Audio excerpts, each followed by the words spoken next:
मुरादाबाद के बागबड़ा डिंगरपुर मार्ग पर संचालित परमिटधारी बसों के संचालक और चालक इन दिनों आर्थिक मंदी के साथ साथ ई रिक्शा संचालन से भी परेशान हैं। बस संचालकों का कहना है कि इस मार्ग पर लंबे समय से उनकी बसें वैध परमिट के साथ नियमित रूप से संचालित हो रही हैं, लेकिन अब बड़ी संख्या में ई रिक्शा बीच रास्ते में सवारियां बैठाकर उनका व्यवसाय प्रभावित कर रहे हैं। बस चालकों का आरोप है कि कई ई रिक्शा चालक निर्धारित नियमों का पालन किए बिना बस स्टॉप और मुख्य मार्गों से सवारियां बैठा लेते हैं, जिससे उनकी बसों में यात्रियों की संख्या लगातार घट रही है। उनका कहना है कि इससे उनकी दैनिक आय पर सीधा असर पड़ रहा है और परिवार का खर्चा चलाना मुश्किल होता जा रहा है। बस संचालकों ने प्रशासन और परिवहन विभाग से मांग की है कि परमिट नियमों का सख्ती से पालन कराया जाए तथा अवैध रूप से सवारी ढोने वालों के खिलाफ उचित कार्रवाई की जाए। उनका कहना है कि जल्द समाधान नहीं निकाला गया तो उनके सामने रोजगार का गंभीर संकट खड़ा हो जाएगा। बस चालकों ने निष्पक्ष कार्रवाई और परमिटधारी वाहनों के हितों की रक्षा करने की अपील की है। नहीं है साहब, हम पिछले 10 सालों से बसें चला रहे हैं,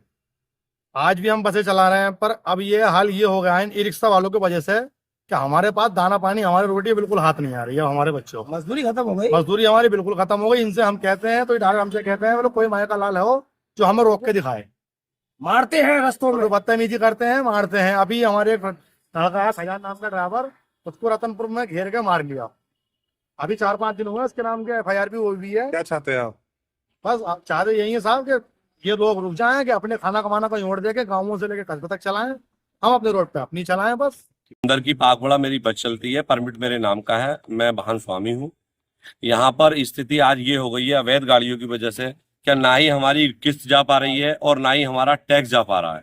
हम बहुत परेशान हैं, ना ही हमारे स्टाफ का पालन पोषण हो रहा है, हमारे स्टाफ का पेट भी नहीं पल रहा। कारण क्या है इसका? कारण ये है अवैध गाड़ियां, ई रिक्शा जो बनाए गए थे वो इसलिए बनाए गए थे ताकि वो गाँवों से लेकर देहात से लेकर कस्बे तक सवारी ला सके। आज ये अवैध ई रिक्शा हाईवे पे चल रहे हैं, जो कि कमिश्नर साहब के आदेश ने भी ये कह रखा है क्या कोई भी ई रिक्शा प्रतिबंध कर दिया है हाईवे पे। यहाँ पर नेशनल हाईवे पे नहीं चलेगा, लेकिन ये ई रिक्शा वाले नहीं मान रहे हैं। इन्होंने हमारा पूरा पालन पोषण खत्म कर दिया, हमारा स्टाफ बिल्कुल बेकार हो गया है, जो कि गाड़ी छोड़ के जा रहा है। हमारी इस रोड पर 20-25 बसें चलती थी, आज 10 बसें चल रही हैं। सारी बसें खड़ी हैं, सारी बसों की किस्तें टूटी हुई हैं, सारी बसों की जो राज्य सरकार को टैक्स जाता है हमारा टैक्स नहीं जा पा रहा।